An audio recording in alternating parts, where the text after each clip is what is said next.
All governments are immoral and criminal institutions because they force everyone, under threat of violence, to pay mandatory taxes for life. There are hundreds of taxes, from property tax to income tax to inheritance tax. You must pay them all, or else the government will use the power and force of its machinery to seize your bank account, arrest you, and put you in jail. How is that any different than the mafia?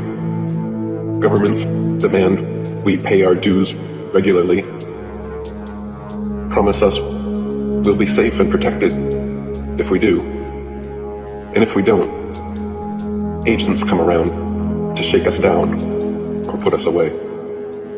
If taxes were voluntary, then governments wouldn't automatically be immoral or criminal, because they would be completely funded by donation only. Thus, their very existence limited by voluntarism. Name one thing that governments provide that people couldn't do better, easier, and more efficiently at the community level. There is nowhere on earth you can go that isn't controlled by a statist government. Every piece of land has been divided up and claimed by 196 nations, all of which are controlled by some form of forced governance. There is nowhere left on earth that sovereign, freedom-loving individuals can go live freely without a mafioso government forcing them to pay taxes and obey laws. All current forms of government initiate and mandate violence and slavery upon their populations. We are all slaves to our governments because every nation forces under threat of violence and kidnapping that we must pay them a percentage of our income. So if the definition of slavery is forcefully taking 100% of someone's income, what is it called when governments forcefully take 60% of someone's income? Is that not slavery? We are taught in school that slavery ended long ago, and it is universally understood that slavery is immoral. But if governments still are forcibly taking even 1% of their population's income, that is still slavery, and even 1% slavery is immoral.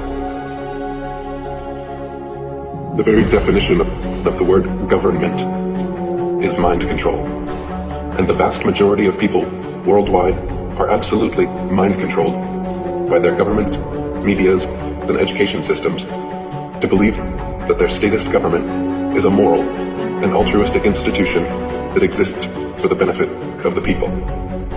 The reality is, of course, the opposite. The reality is that all nations are like open-air slave plantations, allowing their servant populations to choose their occupation, giving the illusion of freedom, then swooping in on payday to steal the fruits of your labor. This is why all governments are criminal and immoral, and why the only system of just governance is anarchism or voluntarism. There is no political solution to the problem of government. Voting for a new ceremonial figurehead every 4 years has never, will never, and could never create any significant, lasting positive change, because governments cannot be improved or made moral from within. None of them respect the right of the individual to opt out of being governed.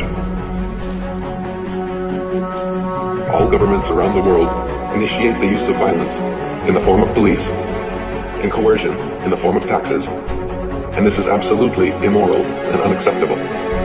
Consensual sex is moral because it is voluntary, whereas rape is immoral because it's forced.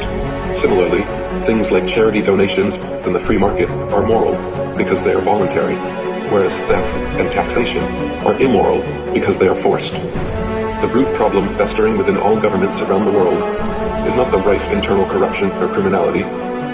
Those are merely symptoms and side effects of statism. The paramount problem with government is that its mandates are mandatory. Its compulsions are compulsory. For governments to be moral institutions, all taxes and interactions must be made voluntary. If governments are honestly in existence for our benefit, then they must be voluntary and never initiate the use of violence against their populations.